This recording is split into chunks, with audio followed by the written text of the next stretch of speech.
No nosso papo de hoje aqui, a gente vai conversar com o Dr. Miguel Zain. Já ele vai estar com a gente aqui. Ele que é especialista em direito condominial, faz parte da Comissão de Direito Condominial da OAB. Vai bater um papo com a gente aqui, porque o que está acontecendo, né? O assunto de hoje, a gente recebe o Miguel Zain porque tem uma ação civil pública impetrada contra 19 empresas de administração de condomínios que ofereciam serviços jurídicos de forma irregular aqui no estado. Já o Miguel vai estar aqui com a gente, já está aqui conosco no estúdio, já ele fala sobre esse assunto aqui. Que horas são agora? 12h37, o JMT está no ar.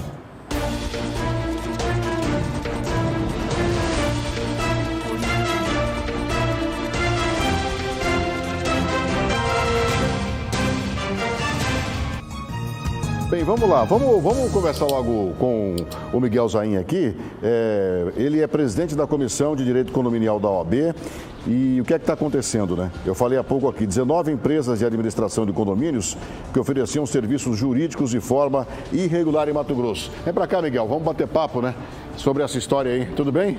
Seja bem-vindo aqui. Tudo ótimo, tudo ótimo. Miguel, como é que isso afeta diretamente o dia a dia do cidadão? Porque quando a gente fala condomínio, hoje em dia nós temos quantos condomínios mais ou menos? Você sabe, não? Só na capital? Hoje, aqui na capital, primeiro eu gostaria de dar um bom dia aos seus telespectadores. Anderson Navarro, é uma honra estar participando aqui no seu programa, que tem uma abrangência no estado todo.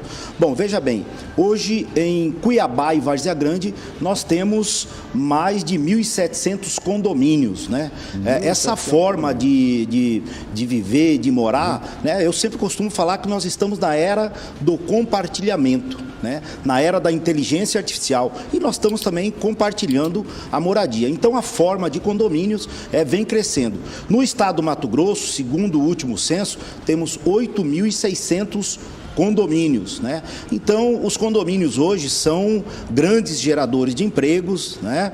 Eles movimentam muito, sobretudo, a questão de impostos, são grandes arrecadadores, Anderson, né? E tem condomínio para várias classes sociais, né? Sim, tem o condomínio da Minha Casa Minha Vida, tem condomínio de médio padrão, tem condomínios de alto padrão, tem shopping center que é condomínio, tem condomínios de salas comerciais, aliás, tem a multipropriedade. Minha Casa, Minha Vida, tem gente que mora em Minha Casa Minha Vida, talvez não saiba que isso é um condomínio. Né? Sim. A grande realidade é que a lei que trata dos condomínios é a Lei 4.591 de 1964. Essa lei, sempre eu falo que ela é uma ilustre desconhecida, né? Então, muitos conflitos até são gerados no âmbito dos condomínios em virtude do desconhecimento dessa lei. Bom, mas um dos motivos que trouxe o Miguel aqui hoje é esse aqui, né? Não é ilegal e nem ético oferecer serviços jurídicos em conjunto com administradoras e contabilidades de condomínio. O que realmente aconteceu, Miguel, nessa história? Bom, o que aconteceu é o seguinte, em primeiro lugar é interessante a gente frisar que a ordem dos advogados não é contra empresa nenhuma, nós não estamos contra as empresas. O que a ordem está fazendo é defendendo o advogado, defendendo aquele colega que é inscrito na ordem, aquele colega que sentou nos bancos escolares, que fez uma exame de ordem e que está pagando a sua anuidade. Qual o problema que nós temos? Temos algumas empresas desse nicho de mercado que vêm oferecendo os seus serviços, por exemplo, serviço de administração de condomínio em conjunto com a assessoria jurídica, serviço de antecipação de receita em conjunto com a assessoria jurídica, serviço de contabilidade em conjunto com a assessoria jurídica, e isso não pode. Essas empresas, elas não podem oferecer esse serviço. Só quem pode oferecer o serviço de advocacia é o próprio profissional que está escrito na ordem, é o advogado. Então, diante dessa constatação aqui no estado, e olha que esse problema é recorrente no Brasil todo, né? Outras seccionais, por exemplo, a seccional do Distrito Federal já tomou essa medida, né? Então, diante da constatação dessas empresas, e isso dificulta muito até para o jovem advogado que está se inserindo neste grande mercado dos condomínios agora, Essas empresas que já estão aí, então, elas vão ter que parar com esse tipo de serviço? Sim, nós entramos com a ação civil pública pública, pedimos uma liminar, onde foi concedida a liminar, e o juiz pediu para que elas parassem de ofertar esse serviço, porque elas não são advogados, não podem ofertar esses serviços, né? Isso acaba até ofendendo o nosso Estatuto da Advocacia, que é a Lei 8.906 de 1994. Não, elas não podem fazer, isso é um ilícito, né? Aí o juiz deu uma liminar e ainda atribuiu uma multa diária de R$2.000 por dia para a empresa que permanecer oferecendo serviço. Isso pode afetar o morador do condomínio, o que ele já pagou, o que ele vai pagar ou não? Não, isso não vai ter nada com relação ao morador do condomínio. O que o morador do condomínio ele está tendo um serviço talvez sem qualidade. Por quê? Muitas vezes, aquela empresa que está ofertando o serviço junto com o seu combo, né? Por exemplo, a administradora e mais o serviço de assessoria jurídica. Aqueles multiproprietários, ou seja, aqueles condôminos, eles não vão ter segurança jurídica. Por quê? Se aquela empresa administradora está cometendo algum ilícito, por exemplo, é óbvio que a assessoria jurídica, o qual foi indicado pela administradora, não vai chegar ao conhecimento dos condôminos. Então, o assessor jurídico do condomínio, ele tem que ser independente. Ele não pode ser ligado à empresa de administração, à empresa de antecipação de receita, empresa terceirizada, de gênero nenhum. Para quê? Para ele poder ter a liberalidade dele chegar ao conhecimento, por exemplo, dos condôminos, se uma determinada empresa está fazendo sonegação fiscal, por exemplo. Isso tem consequências para o próprio síndico. Se uma empresa, por exemplo, prestadora de serviço de mão de obra, de portaria, ela está sonegando, isso aí o condomínio ele responde de forma subsidiária. Então é um perigo. E muitas vezes, se aquele advogado está vinculado a essas empresas, é óbvio que ele não vai chegar a esse conhecimento para o síndico. Então o risco é eminente e é nesse sentido. Bom, eu tenho batido papo com o Miguel já há muito tempo de a gente criar um quadro de direito condominial, que, ao contrário do que muita gente imagina, é o que mais incomoda hoje, porque, como ele mesmo disse, a maioria das pessoas vive em condomínio. E eu, quando converso com ele, inclusive quando vou ao escritório dele, a gente bate papo, um problema que mais afeta o pessoal dos condomínios hoje, sabe qual que é? Os animais, né? Animais de estimação. Hoje, o mercado pet ele está na contramão. Enquanto muitos mercados vêm caindo, o mercado pet ele está crescendo. Então, nós mudamos também o comportamento. Muitas pessoas vêm adotando animais de estimação. E olha, Anderson, que são vários animais de estimação. Os pets são vários, né? E tem que se regulamentar esses animais também. Eles podem estar, sim, nos condomínios, mas tem que se regulamentar. Recentemente nós tivemos até uma decisão do STJ falando sobre isso aí. Você não pode impedir o condômino de ter o seu pet. O que esse pet não pode é atingir a saúde, o sossego, e a segurança dos condôminos. Então, saúde, você não pode ter um pet doente no seu condomínio. Você não pode ter um pet latindo intermitentemente. Aquele cachorro que late a noite inteira incomodando o vizinho, não pode? Não pode, ele está tirando o sossego. Aí ele tem que ser retirado, tem que ser tomada alguma medida. E você também preza-se também quem mora na multipropriedade pela segurança. Então, quer dizer, eu posso ter um pet, mas eu não posso ter um pitbull, por exemplo, que ele é um animal tido como feroz. Mas isso tem que estar regulamentado, né? Tem que estar regulamentado. Dentro dos condomínios são as normas, né, que regem todos os condomínios, que é a convenção condominial e o regimento interno.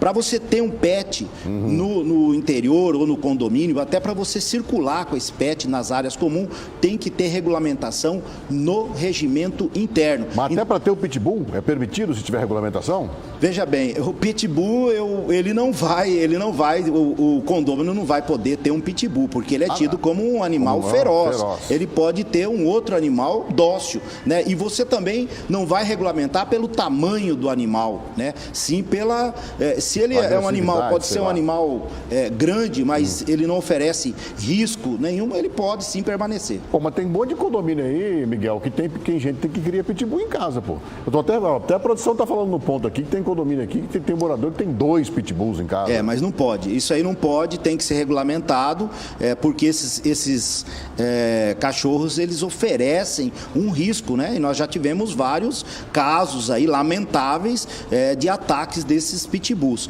Então, cabe àquela coletividade tomar alguma providência com relação a isso aí. É um risco, sim, para a coletividade. Bom, o Miguel veio aqui hoje para a gente falar de uma coisa, eu já estou explorando ele com outros assuntos, né? Mas é óbvio que as dúvidas são muitas, e isso é de qualquer condomínio, de qualquer classe social, de qualquer tamanho, né? Não é só do condomínio grande ou do pequeno, é para todo mundo, né? Conflito tem em todas as ordens sociais, viu, Anderson? Seja lá no condomínio da Minha Casa Minha Vida, seja num condomínio médio, e olha que nós temos muitos conflitos em condomínios de alto padrão.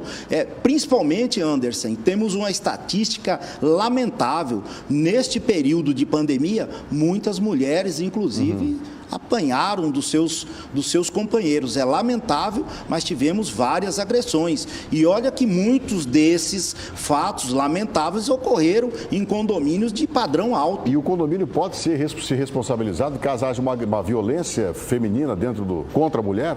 Olha, o síndico, no caso, ele tem o dever de agir. Ou seja, qualquer cidadão que vê alguém sendo agredido, você tem o dever de agir. Você tem que chegar ao conhecimento das autoridades que está tendo aquele crime, não só contra a mulher, né? Nós temos contra o idoso, nós temos contra os próprios animais, né? Os maus tratos aos animais, nós temos contra a criança também, né? Então, tem vários gêneros hoje o síndico que tem não se intromete, mas chama a polícia, né? Sim, ele tem que comunicar imediatamente às autoridades para que tomem aquela providência, né? Bom, bacana, Miguel. Alguma coisa que a gente não falou aqui que você gostaria de citar? Não, por último, por derradeiro, falar que essa ação civil pública, ela veio à tona, na grande realidade é que a Ordem dos Advogados, aqui até gostaria de saudar a nossa presidente, doutora Gisela Cardoso, né, a primeira mulher que está ocupando o cargo de presidente aqui da nossa comissão, começou com o pé direito já com essa ação e dizer que ela já é uma medida desta administração em defesa da classe, em defesa do advogado, em defesa da segurança jurídica e, sobretudo, em defesa do jovem advogado, deste jovem que vai ser inserido neste mercado agora de trabalho e que vai ter mais uma possibilidade também de ser um advogado na área condominial, que ele pode advogar tanto para administradoras de condomínio, ele pode advogar para administradora, mas não pode oferecer o serviço em conjunto, frisa-se, né? Ele pode advogar para o próprio condomínio, ele pode advogar para construtoras, que é quem faz esses condomínios, e ele pode advogar para o cidadão, para o condômino. Hoje nós temos mais de 70 milhões de pessoas vivendo em condomínio, e muitas vezes o condômino ele é atacado até mesmo por uma decisão desarrazoada em uma assembleia, alguma coisa, ou é multado e ele precisa de um especialista. E aí é a hora que aparece o advogado especialista condominial. Muito bem, eu bati um papo aqui então com o presidente da Comissão de Direito Condominial da Ordem dos Advogados do Brasil, o advogado Miguel Zain. Miguel, vamos ver se tiramos do papel o projeto do quadro aí para atender do direito condominial. Eu sei que o Miguel não para, né? Ele está indo para onde agora? Eu vou agora passar uns dias aí, vou para Dubai e as Ilhas Maldivas. Vou passar uns dias aí, tirar umas férias aí com a família. Não tirou ainda as férias, é agora? Não, ainda não. Fiquei agora um pouquinho recluso esses dias, mas vamos dar uma passeada. Aí quando volta ele dá palestra no Brasil inteiro, mas temos que sentar para conversar sobre o quadro. Será uma honra, né? Estar ladeado de um grande mestre aqui da comunicação aqui do estado do Mato Grosso. Obrigado, Miguel. Uma boa tarde para você. Uma boa tarde.